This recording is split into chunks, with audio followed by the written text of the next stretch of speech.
Evening, guys. So a question that often gets asked by a lot of our clients is, why should I work with a property investment buyers group, or why work with a buyer's agent? Can't you just send me a stock list and I'll just do it myself? So there's a number of advantages that you get from working with a group like us. So one is you get the team of seasoned professionals who work together like a well-oiled machine, where everyone knows what they're meant to do and how to pass the ball on to the next person, like an orchestra in perfect harmony, I should say. So what you need in terms of the team is obviously a mortgage broker who knows their way around getting construction loans, getting loans for buying an investment property and superannuation, how to draw equity out of your home without cross-collateralization, and all of those sorts of things. You need a good research team that understand how to determine which areas have long-term growth potential and will also give you good cash flow now and into the future, so then you can obviously keep buying investment properties. And you need the advice from a solid accountant, so you get the full lowdown on what every single property is going to do for you from a tax perspective, in terms of the depreciation that is on offer and what expenses and deductibles you can claim back, and then also how to use those deductibles and expenses through a tax variation to reduce your tax as much as possible and put more cash out of your pay packet from your job in your pocket each week. You also need a good property manager, because you don't want to have to deal with tenancy headaches.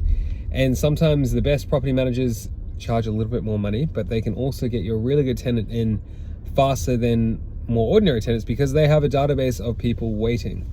The other thing is, by working with a group like us and having good access to stock through developer connections and relationships with developers and also people selling properties, is you can access off-market stock, pre-market stock, and all the hidden deals that you don't see hitting the web on realestate.com or Domain. The other thing is, professionals like us do this all day, every day. Imagine how good you would be at something if you worked on it every single day for 8 to 10 hours a day, every day of the week. You'd be a lot better than someone who tries to moonlight at what you're doing for a couple of hours in the evening, after work, when you've gotten home and you're tired, and or on the weekend.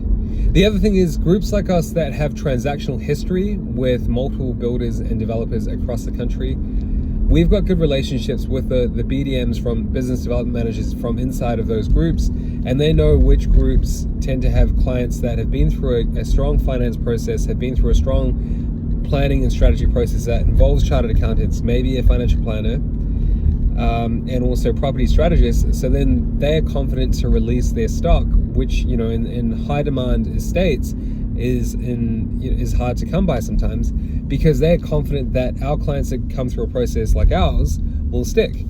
So that's the advantage you might have, which means that you can get better access to stock that the builders wouldn't otherwise release to Joe Blow general public, because they are worried that if I give you this piece of land with a build on it, will you complete on the deal?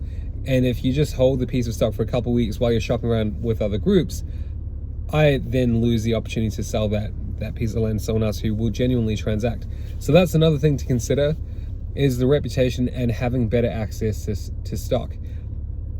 The other advantage you have by working with a group like us, or any other group, for example, is the research and the confidence. So at Mint Invest, we do a ton of research, both at the macro and micro levels.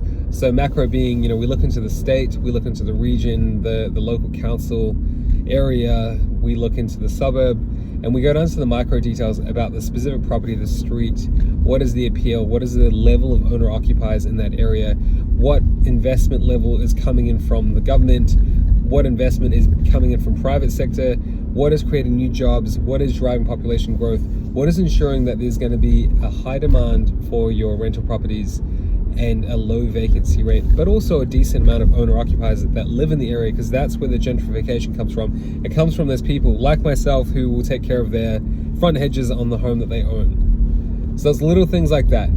Of course, you've got to look into other things like the nearest schools, universities, hospitals, transport, all of that sort of stuff. But that's the advantage that comes from working with a group like us. And another thing is, it's okay to, it's one thing to be sent hundreds of pieces of stock every single day, but how do you know which piece of stock is the right one to plug into your strategy now? You should be looking at every property investment opportunity as a puzzle piece, which has to fit into a bigger whole. And the bigger whole is obviously your overall puzzle, which is how do you get from where you want to be where your desired future state, which is, I want to earn $300K a year passively from a portfolio of rental properties that are fully paid off in the next 20 years. What does that look like? Do I need all residential properties? Do I need to throw in a commercial property? Do I need to put properties into different ownership structures, like buying properties in my personal name to offset my personal income tax, buying properties in a company vehicle or a trust or a discretionary trust or a unit trust, so then I can distribute the profits that are realized from that property portfolio within that that ownership vehicle to other family members within my network, so then we can minimize tax, because someone may be paying more tax than the other, or someone may be earning more money than the other. So you want to send profits to people that pay less tax, so you don't have to pay too much tax. I hope the ATO isn't listening to this. They probably are.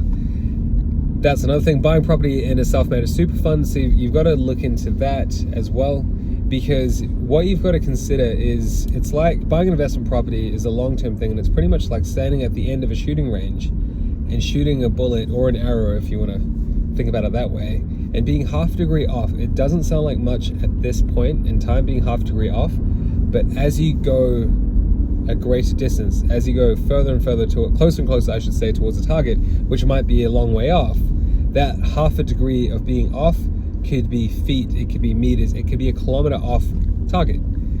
So that's one thing that people should think about, is it's not just buying investment property, and it's not just listening to your friends or family members at a barbecue who don't do a ton of research. It is understanding exactly how a property will fit into your strategy, what it's going to do for you now, but then more importantly, what is it going to do for you as the years roll on, as you go down the line? What does that mean for you? What does it look like? And you need to understand that.